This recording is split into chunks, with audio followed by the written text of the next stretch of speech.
Prime Video's Reacher Season 3, Episode 8, Unfinished Business, ends the intriguing but often slow third season in style. After a great start, Reacher Season 3 lost steam in its second half, especially in Episode 7.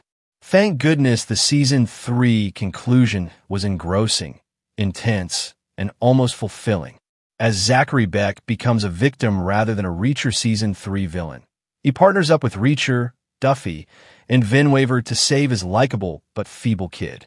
After several passionate and confrontational encounters, it's good to see Duffy and Reacher working together.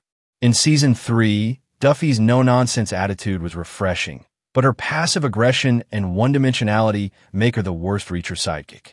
After what feels like an eternity of waiting, Reacher and Powie fight like men in an incredible and original battle scene.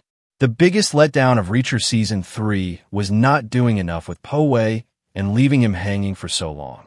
Luckily, the build-up pays off in the season finale when Reacher and Powie engage in a brutal battle, immediately generating some of the season's most memorable moments. Additionally, the original ending of Lee Child's Persuader novel was improved by deftly incorporating Meagerly into the final episode as an undercover waitress. Vanu was completely outmatched by one of Quinn's guards early in the show. Surprisingly, he survived the season.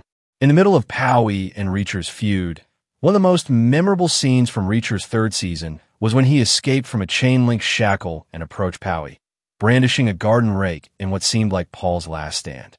The underwater aspects of the confrontation between Reacher and him elevated the action scene to a whole new level. It seemed like Reacher had finally encountered his match when he reappeared in a security hut, armed with a savage machine gun to put an end to it all.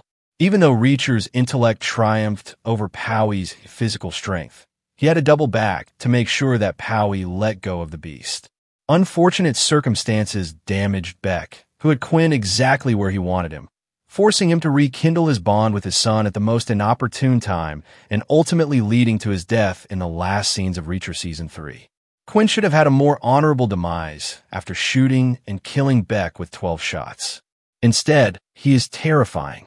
Reacher should have made Quinn suffer for what he did to Lieutenant Dominique Cole, but Nigel's addition with a dead-hand grenade was rewarding and elevated her character to a whole new level.